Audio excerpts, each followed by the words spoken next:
For months of colour from winter to late spring or even early summer, there's very little to beat the joys of spring flowering bulbs. September is the best month to plant them, but you can continue into October.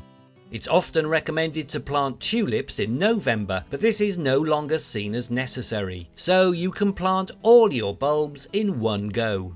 Always make sure to buy large, top quality bulbs, as these should come with their flower buds in place and are guaranteed to flower in their first year. Small, cheap bulbs may not. As they'll give you many years of pleasure, it pays to improve the soil thoroughly before planting, digging in lots of organic matter along with bone meal or other root-boosting granular fertilizer.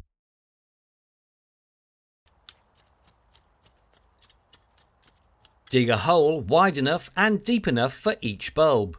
Work out the planting depth by roughly measuring the bulb from base to tip and doubling this length for smaller bulbs or tripling it for larger ones. For example, a 5 cm that's 2-inch high daffodil bulb should be planted with its base around 15 cm that's 6 inches below soil level, slightly shallower for heavy clay soils that are prone to winter wet. Place the bulb in the hole with its nose or pointed end facing upwards.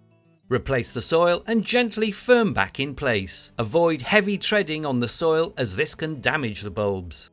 Space them at least 2 to 3 times the bulb's own width apart.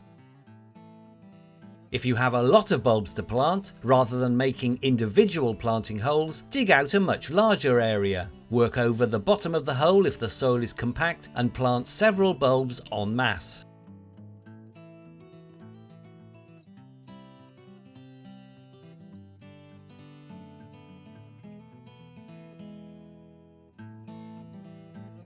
And don't forget to label where you've planted them. There's nothing worse than chopping through bulbs when planting something else. And if the soil and weather are very dry, water in the bulbs after planting. This won't be necessary in cool and wet weather.